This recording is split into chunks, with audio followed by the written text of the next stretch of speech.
names are now being floated for the position of press secretary, one day after the resignation of attorney Trixie Cruz Angeles. Pinakit po ng concentration po ay rail sector. Sinabi ko na hindi ako interested sa press office ng Malacanang. I am not aware of any shortlist, but if I am indeed in any shortlist, then I consider it to be an honor in itself. Sino ba naman tayo para po tumanggi?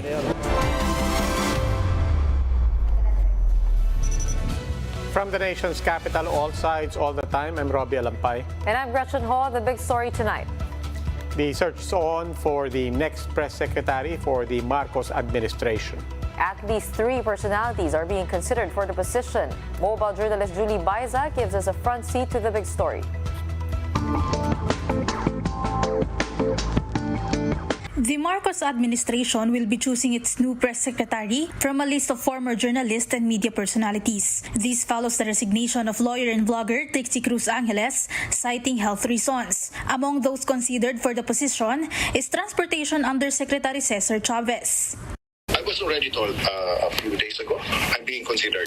Mas mabuting wag ko na lang muna siguro sabihin kung sino yung kung palace official na nagsabi sa akin, but authorized person. For now, Chavez says he's not interested with the position, but he says he asked for some time to think about the offer. Pinakit po ang concentration po ay rail sector. Sinabi ko na hindi ako interested sa press office ng Malacanang. Another name that has been floated to take over the position is attorney Mike Toledo. Speculations were fueled further when Toledo was spotted arriving with President Marcos for an event. Toledo, however, said that he was not formally given an offer. I am not aware of any shortlist, but if I am indeed in any shortlist, then I consider it to be an honor in itself. But when asked if he will accept the post, he said, Sino ba naman tayo para po tumanggi? Third in the list of candidates is former congressman and now a member of PAGCOR Board of Directors, Gilbert Remulla. Though Remulla said that he will be thinking about the offer, he said that he also wants to focus on his job at PAGCOR. Another personality that was supposedly asked to become the next press secretary is film director Paul Soriano, who is also the nephew of First Lady Liza Araneta Marcos. In an interview, Direct Paul confirmed that there were talks about the matter, but he said he rejected it as he believes that there are people who are more qualified for the position. Mobile journalist Julie Baiza, We Are One News. Here's what we know about the potential candidates for press secretary. First on the list is former press secretary Mike Toledo. Toledo served as the press secretary of former President Joseph Estrada. He currently serves as the head of government relations and public affairs of the Metro Pacific Investments Corporation. Next up is Transportation Undersecretary Cesar Chavez. Chavez is the Undersecretary for Railways Development, where he served the same post during the Duterte administration. Now, prior to this, Chavez served as board member at the Bases Conversion and Development Authority and Assistant General Manager at the Metro Manila Development Authority. And lastly, former Cavite Representative Gilbert Remulla. Currently, he is member of the Board of Directors of the Philippine Amusement and Gaming Corporation, or PAGCOR. Media work is not entirely new to him, as he was also a broadcast journalist before entering public service. On Tuesday, former Press Secretary Trixie Cruz Angeles confirmed she had stepped down from her post, citing health reasons. But according to one political analyst, the resignations of Cruz Angeles and other officials could have a negative impact on the Marcos administration's governance. Well, the impact can only be negative sa totoo lang. The president really is the one that is the first person that will provide the choreography. Ang problema, kung yung susunod niyang tao hindi mapapasunod yung iba at hindi susunod yung iba doon sa pinagkakatiwalaan ng Pangulo, doon magkakaroon ng problema. Join us in this conversation. Our big question tonight is who should be the next press secretary? Share your thoughts on our Facebook and YouTube live stream or post a tweet with the hashtag #TheBigStory. We'll show some of your comments later on in the program. Executive Secretary Lucas Bersamin defends President Bongbong Marcos over his unofficial weekend trip to Singapore to watch the F1 Grand Prix. Speaking to reporters, Bersamin said he is not aware if the funds used for the trip came out of the president's own pockets. But the executive secretary says this is not relevant. He explains Marcos met with, quote, many people during his stay in Singapore who the official notes were very relevant to the country's business activities. Bersamin also believes that Marcos is under no obligation to disclose where the funds were sourced, saying that the president was still performing his job even though his Singapore trip was not an official state visit. To give us his take on the matter, we have with us on the show Senate Minority Leader Coco Pimentel. He's joining us via Zoom. Welcome to the big story, Senator Pimentel. Thank you, Roby, Gretchen, at sa lahat po ng nanonood. Magandang gabi po sa inyo. Magandang gabi po. Senator Pimentel, do you agree with Executive Secretary Bersamin that it's irrelevant to even ask how that trip to Singapore is irrelevant? No, when he appears to defend the budget of the Office of the President, we will have to ask him that question. Sino ang gumastos sa trip sa F1 race?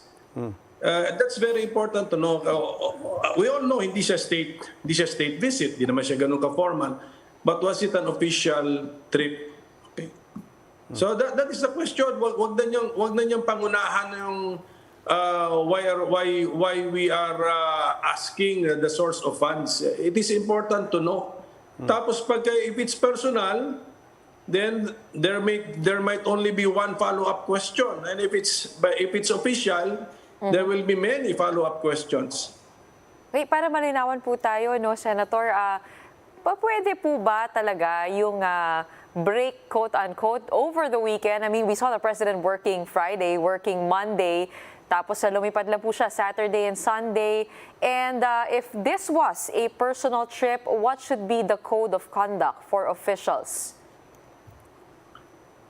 Well, siyempre, we all need time to rest and to recharge. Ang question ko na lang sa Presidente is, you're entitled to your break time, but do you really have to go abroad to get your rest, no? Because sabi nga ni E.S. Bersamin, he is president, and he's president 24 hours, 7 days a week. So we need him to be accessible, and we need to know where he is. So if you're going to take a break outside of your territorial jurisdiction, parang mayor yan or governor, you inform somebody so that contingency plans are in place.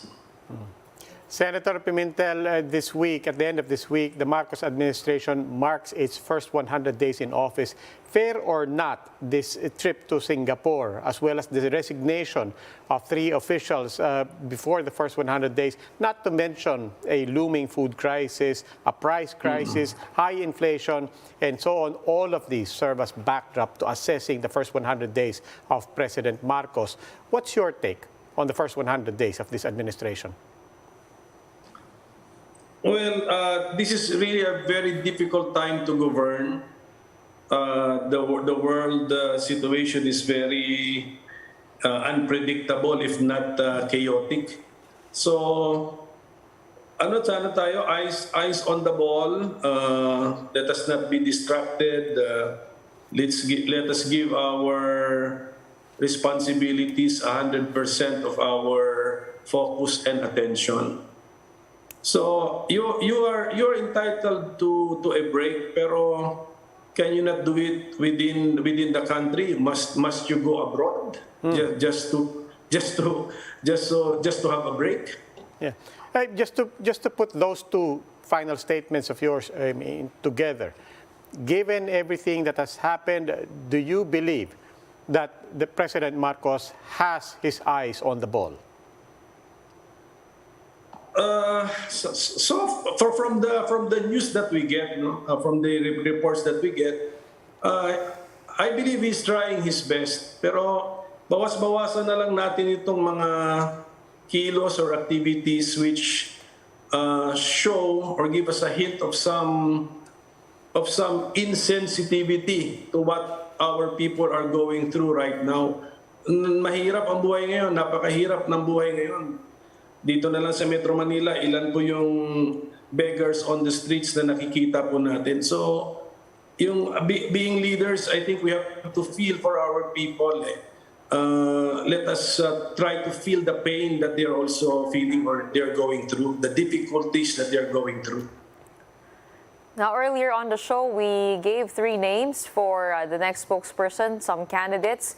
Any opinion on who should be spokesperson moving forward as well as chairperson for the Commission on Audit? And what can you say about the recent resignations and how tumultuous it has been for cabinet positions? Well, this is not, the resignations are not good developments or signs for the administration. Pero it's early days of the administration. They are fixing their team. Siguro separate. They may have made some. They must have made some. Hindi naman siguro wrong choices, but not so appropriate choices given the character, the personality of the president. So. May testing period po talaga dyan. So, we should allow the Office of the President to reorganize his team. This is his family, this is his official family. So, ibigay na po natin sa kanya yan. He knows himself the best. He knows his leadership style. So, let us give him the chance to form, to reorganize, and to perfect his team and his family, his official family. Senator Pimentel, maraming salamat po. Salamat. Senate Minority Leader Coco Pimentel. And after the break, inflation has jumped to 6.9% in September. That and more when the big story returns. Keep it here on One News.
China is becoming stronger.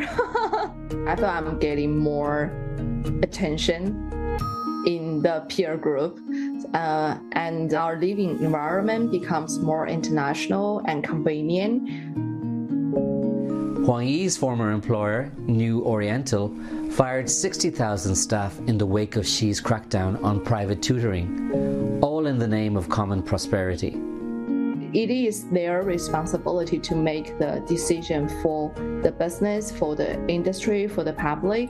And I think it's necessary for them to have this regulation policies if they think they are right for the public. This Instagrammable bookstore has a shrine-like display of books dedicated to Xi, while English language shelves at most bookshops in China have been shrinking. Xi has been reshaping the country's education system, putting greater emphasis on patriotic study and downplaying the importance of foreign languages. 32-year-old Yang, who studied abroad, asked for his identity not to be revealed. I heard from the news, especially from the Western news, that our president doesn't really want us young kids to learn English anymore because they don't really want you to have like this language tool to get to know, what the outside world was like. The changes are part of a series of education-related moves.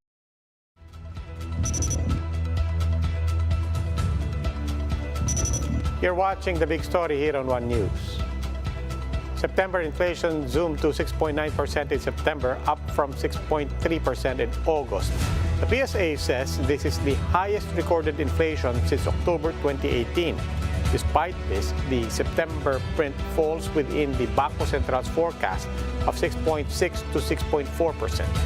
The PSA attributes the jump mainly to higher prices of food and non-alcoholic beverages, but during the lagging handa briefing, the NEDA said they have already laid down plans to slow inflation, focusing on food supply and assisting the vulnerable sectors. So, in the near term po, kailangan natin ma-ensure ang sufficient na supply ng pagkain, sufficient food supply, while assisting ang ating most vulnerable sectors. And we hope that this will help us hurdle the current challenges that we are facing regarding inflation.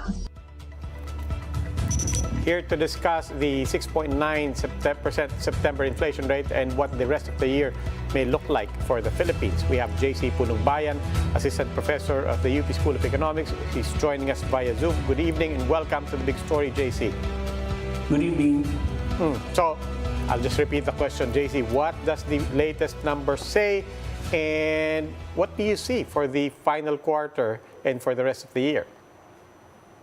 Unfortunately, Sir Robbie, this is but the latest spike in the inflation rate, and we might expect even higher inflation in the near term, especially if food supply problems are not addressed. As you mentioned, inflation is mainly because of food and non-alcoholic beverages. So we have to solve food supply issues, but unfortunately, some analysts say that there might be a rice crisis or rice shortage by the end of this year. So that might further fuel inflation in the coming months. Yeah, but JC, it's not just analysts. Even the Department of Agriculture is predicting, is saying, 20% increase by the end of the year just for rice alone. What can government actually do?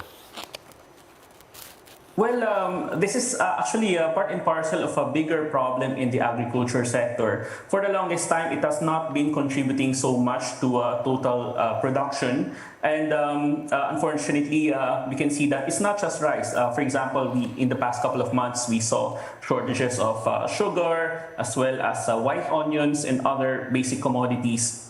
So it's a structural problem that affects many parts of the agriculture sector. So we need to expect more from the Department of Agriculture if we want to see inflation go down in the coming months. Now, speaking of expecting more, can we expect more rate hikes from the BSP to arrest inflation by the end of the year?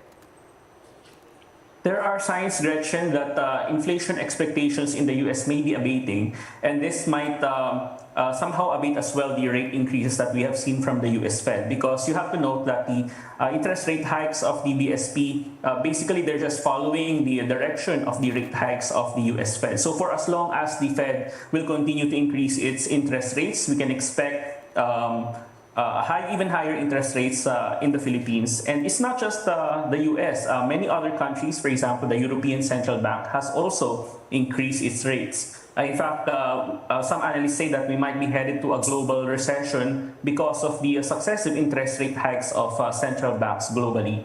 One analyst said that the probability of a global recession right now could be as high as 98%. JC, we're facing crisis on many fronts. That is a fact. That is fair to say. Nonetheless, it is going to be the first 100 days of this administration, factoring in and allowing for all external factors. What is your assessment of how this administration has performed on the economic front in its first 100 days? Robbie, it's quite unfair to pin all of these problems on the president and his administration. These are global problems that we are facing, and in a way, the president has been quite unlucky that he came to power at a time like this. But that is not to say that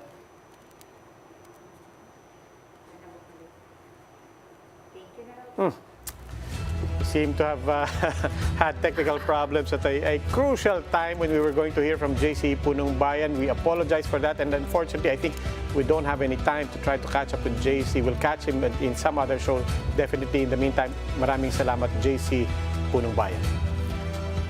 Right after the break, we'll look into the return of the Singapore Grand Prix to the Formula One calendar for the first time since 2019. That and more when the big story returns. Keep it here on One News.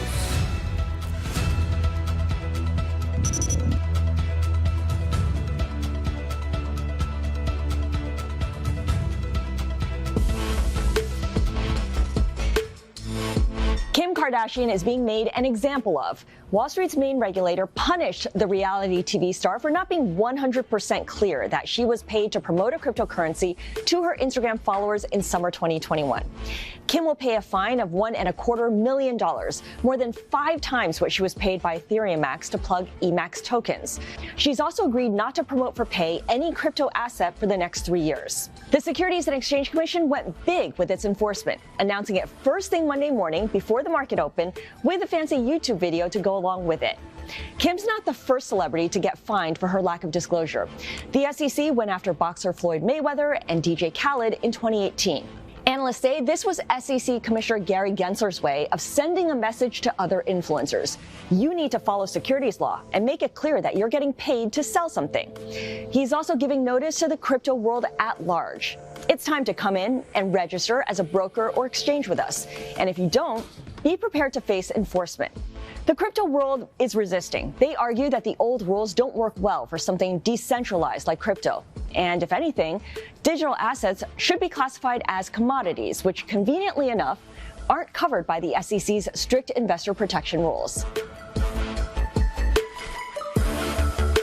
AP Showbiz Minute. Former President Donald Trump has gone to court against CNN, a familiar target when he was president. He's seeking $475 million in damages, saying the network's reports are trying to short-circuit any future political campaign.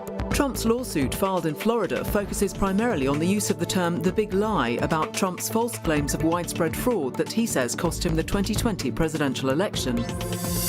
Kim Kardashian has been barred from promoting cryptocurrencies for 3 years and must pay a $1 million fine to settle federal charges that she recommended a crypto security to her 330 million Instagram followers without making it clear she was paid to do so. She must also give up the $250,000 she was paid for the post about Ethereum Max tokens plus interest, the Securities and Exchange Commission announced Monday. Ringo Starr has tested positive for COVID-19, forcing the former Beatle to cancel several scheduled concerts in Canada with his all-star band. 5 concert dates from Tuesday to Sunday will be rescheduled. This is Lizzie Knight with AP Showbiz Minute.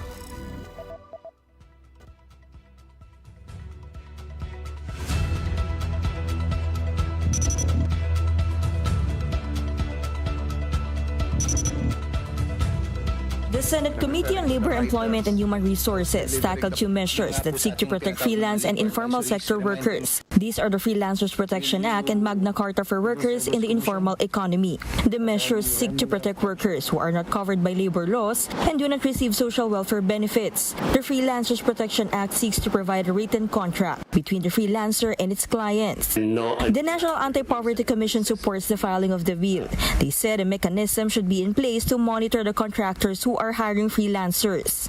If that would be also included in the consideration of this honorable committee to consider that the freelancer should only be terminated if there are just causes. A representative of delivery and food riders was also present in the hearing. Riders are complaining about the low salary they receive, which is based on the delivery fee and the number of bookings they get per day.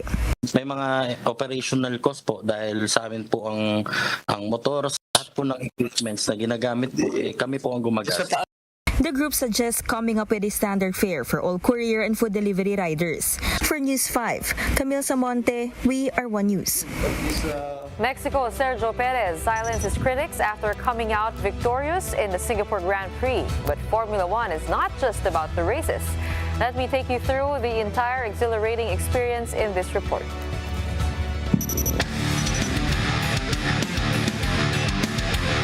The 5.063-kilometer Marina Bay Street circuit is known as one of the toughest and most physically demanding racetracks in the Formula 1 Grand Prix calendar. Apart from the humid Singapore weather, the 23-corner layout features many turns and little rest given the lack of real straights. And for the 17th Grand Prix of the 2022 Formula 1 season, 20 drivers from 10 teams took on the challenge.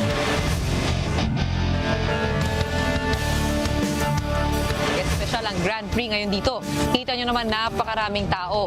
Pagkatapos kasi ng 2 taon sa pandemya, nagbabalik ang Formula 1 dito sa Singapore. At ito rin ang itinuturing nilang kanilang COVID-19 coming out party.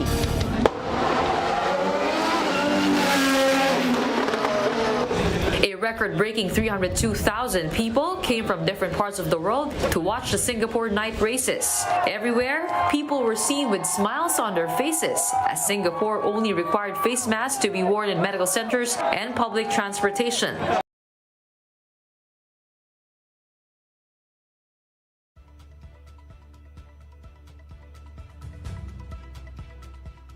With the QR code, the certification that you are already fully vaccinated. But F1 fans are not in it just for the races. They also come in to take part in the all-out party experience, complete with food,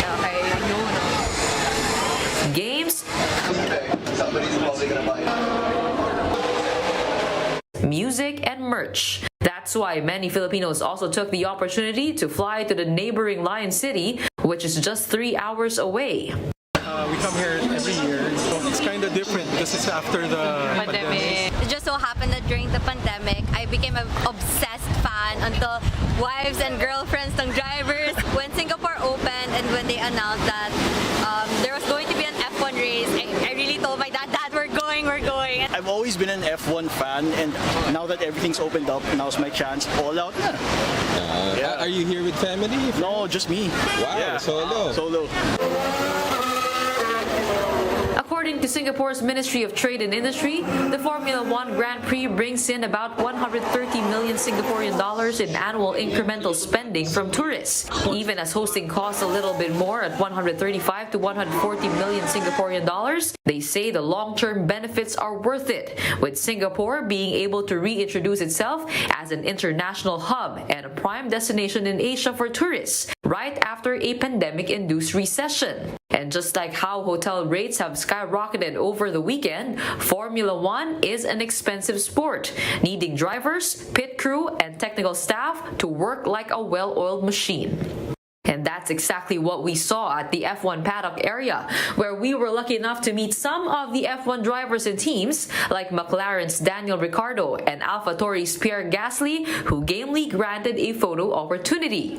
But the highlight of it all was being able to get inside the Red Bull garage and seeing things move like clockwork with the team that holds the record for the shortest pit stop time. Behind me is the garage of Red Bull. Paddock of Max Verstappen for all the requirements needed for tomorrow's race. Nakita natin yung mga mekaniko, mga 11 mechanics daw who are working on the cars of Red Bull, 80 personnel. They bring in to every single race, and they have 5 of these garages that they rotate and send to different parts of the world. Come race day, the strong rains made the course even more treacherous. After 2 hours of going toe-to-toe, Red Bull's Sergio Perez managed to hold on to his strong race start ahead of Ferrari's Charles Leclerc to cop his 4th win of his 12-year career and his best F1 performance yet. While it was difficult watching live as you could only see one stretch of the racetrack at a time, still, nothing beats seeing the cars up close, hearing the revving engines, and feeling the thrill of speed. Kind of a different experience because the engines are different, like all the sounds of the different cars are kind of different. So. It's different just because the cars in 2008 were like way more different than the cars are now. Like for example, we were just talking about this a while ago. The cars in 2008 were a lot louder. For many kids and kids at heart, it was like living the high-octane dream of the Fast and the Furious. Gretchen Ho, We Are One News. Parang pamilyar yung dalawang bata sa Buti dulo. pa yung mga batang yun, nakapanood. Oo. Hello pala sa Alampay family. No, thank you. Those are my two kids watching. Maraming Nakakatuwa kasi ang dami nilang insight na provide sa akin. 2008 pa pala sila nanonood, influenced by you daw. Yeah, no, we were living in Bangkok at that time. It's a Bangkok, walang NBA. Walang basketball. So we started watching F1 and other sports, football, and so we started appreciating. Nakakatawa lang because during that time, and that was a long time ago, Alonso pa pinag-uusapan nun. He was the up-and-comer then, Schumacher. Now he's the grand old man on the circuit. Diba? Well, good to know, but akala ko, kasi mayaman yung tatay, kaya mahal din yung sport na pinapanood. Hindi. Hindi totoo yan. Kailangan bumili ng maagang-maaga. Regards pala sa nanay na si Joy. Okay, and that's the big story tonight. For more updates, follow News 5, the Philippine Star, and Business World Online. You may also log on to onenews.ph for more in-depth analysis. Ako po si Robbie Alampay. The big story is also available via Signal Play app. Make a free account now at signalplay.com and stream One News anytime, anywhere. Po si Gretchen Ho, stay safe Philippines. We are One News, all sides, all the time.